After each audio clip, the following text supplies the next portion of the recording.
Ulas pernyataan Faisal Basri soal menteri siap mundur dari kabinet Jokowi bersama pengamat politik Unair, Erlangga Pribadi. Selamat malam, Mas Erlangga. Selamat malam Mbak Friska. Bagaimana kita membaca pernyataannya Pak Faisal? Ini hanya isu atau spill tanda-tanda ketidaknyamanan sejumlah menteri atau gimana, Mas? Iya, saya pikir memang itu adalah sebuah isu, tapi yang menarik adalah kemudian Pak Faisal Basri menyatakan seperti itu, mestinya kan ada sumbernya yang valid yang bisa dipertanggungjawabkan sehingga kemudian beliau mengutarakan hal tersebut. Dan yang menarik juga adalah kalau kita tadi menyaksikan respon Bu Sri Mulyani sendiri terlihat tidak jelas-jelas menolak.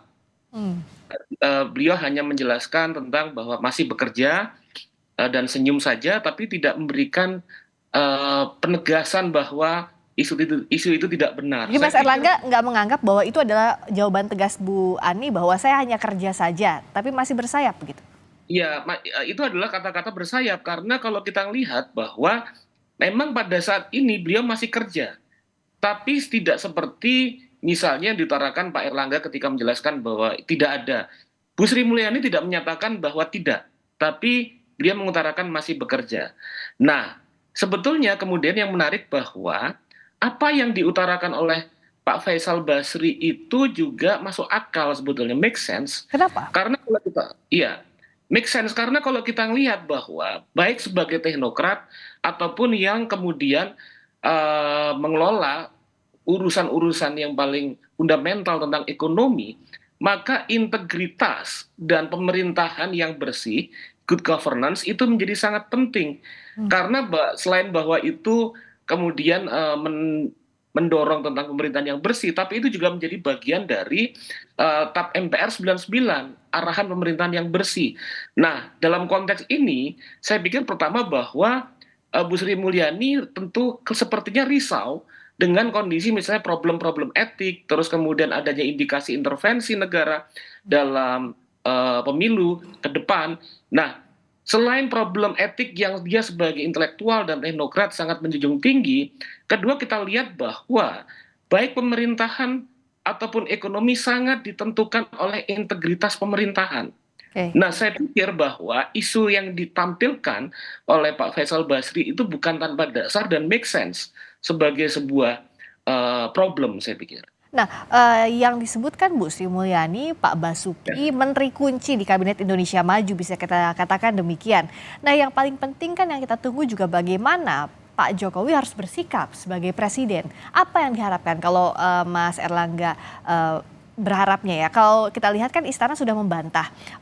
Bli Ari, koordinator staf sus presiden bilang bahwa membantah tidak ada begitu menteri mundur. Tapi sebenarnya apa yang ditunggu dari sikapnya Pak Jokowi? Ya, kalau kita melihat bahwa kredibilitas dan integritas pemerintahan dan kabinet Pak Jokowi itu salah satunya sangat ditentukan oleh beberapa menteri terkait seperti Bu Sri Mulyani dan Pak Basuki.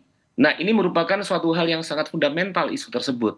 Sehingga Pak Presiden harus memastikan kepada publik bahwa pemilu 2024 ini akan berjalan secara jujur dan adil, tidak ada kemudian isu terkait dengan beberapa informasi yang muncul saat ini, intervensi yang muncul dari negara, dan memastikan bahwa negara serta presiden sendiri bersikap fair, baik dengan statement ataupun dengan sikap. Saya pikir hal itu akan meredakan isu tentang mundurnya menteri ataupun delegitimasi pemerintahan. Apa menunjukkan fair ini seperti apa? Kalau dari pernyataan kan sudah sering kita dengar, tapi juga faktanya anaknya Pak Jokowi Gibran maju. Nah, agar publik percaya itu bagaimana untuk secara tampilannya, Mas Erlangga? Eh, yang paling utama tentunya memberikan penegasan dan pemberian sanksi terhadap aparat-aparat negara yang melakukan tindakan-tindakan yang melakukan intervensi atau membela salah satu kubu. Ini yang paling utama dalam konteks pilpres sekarang itu adalah kepastian bahwa pemerintahan dan juga negara itu tidak berpihak pada salah satu kontestan dalam pilpres. Nah, sepertinya berbagai rumor ataupun isu atau keresahan yang muncul ini, rakyat sendiri, publik sendiri belum bisa dipastikan baik oleh statement dari presiden ataupun langkah-langkah dari negara terkait dengan hal tersebut. Jadi kuncinya di netralitas itu ya Mas Erlangga, kalau bisa Netralitas yang paling menjamin utama. netralitas, tidak hanya publik yang percaya, tapi menteri-menteri di lingkarannya juga akan percaya bahwa oh pemerintahan ini masih panjang sampai akhir 2024 begitu ya? Betul, dan itu adalah PR yang harus dilakukan oleh pemerintahan sekarang, terutama oleh Pak Jokowi. Mhm. Dan di tengah juga kalau kita bicara soal pemilu ini kan masih panjang, kita nggak tahu ini 1 atau 2 putaran. Nah bagaimana Presiden Jokowi harus bersikap termasuk juga para menterinya yang kita tahu kan posisi politiknya juga berbeda. Jangan sampai di Kabinet Indonesia Maju goyang PR yang belum dituntaskan itu nggak selesai sampai di akhir pemerintahan. Iya, saya pikir presiden sendiri harus mengambil sikap yang tegas terhadap hal tersebut dan berbagai macam kebijakan bisa diambil, mau itu kemudian menonaktifkan menteri yang terlibat dalam sebagai tim pemenangan di masing-masing calon, dan kemudian kedua juga memastikan tidak hanya dengan kata-kata tapi penegasan.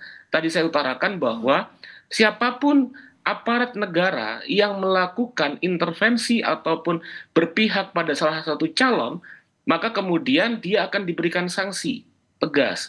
Nah, saya pikir bahwa hal itulah yang sampai sekarang masih menjadi tanda tanya, dan apabila didiamkan maka pelan-pelan akan menggerus legitimasi dari pemerintahan. Mhm.